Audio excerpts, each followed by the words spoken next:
И здравейте хора, това ще бъде първото ми видео. Не знам какво да говоря като за първо видео, нещо ще бъде информативно. Ще ви кажа кога ще снимам, кога ще качвам клипове, какви ще са клиповете и такива работи. Значи, мисля да снимам с Camtasia или с OBS, но се чуда, понеже утре ще си взема микрофон, но нещо на OBS не ми чита микрофона. И се чуда защо е така че утре ще си взема микрофон и ще видим дали ще стане с него. На лаптоп съм. Не ми е от най-юните лаптопа.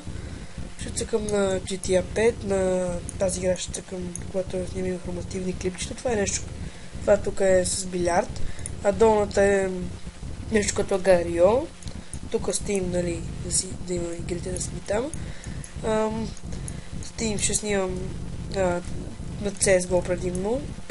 The Forest ще снимам също. Тази The Forest не е истинска, не съм дал пари за нея. Arma 3 Tools също мисля да играя, макар че не знам каква е, просто си изтеглил да имам и някакви игри. Vega Conflict е много яка, една такава с космос и ще снимам. Andromeda не знам какво е, така че ще го изтрия. Също го изтрия. Изтри се, нали, да. OBS тук ще го ставя. Call of Duty Ghosts. PES. Call of Duty ми е оригинално, подарък ми е. PES не ми е. Need for Speed, тя си е от Steam. Trackmania, това също от Steam. Това са вече някакви песнички, които не знам защо са тук. Да, тук ще изпогледам малко с иконите, докато ви разправям. И тогава това ще бъде като за първо видео. Значи ще снимам всеки ден, в изключение сряда, но пак може да снимам, но не всяка сряда, не всяка поредна сряда. Всеки ден ще качвам клипчета. Надявам се да се разраснем, да стане повече хора и като стане повече хора ще ме giveaway,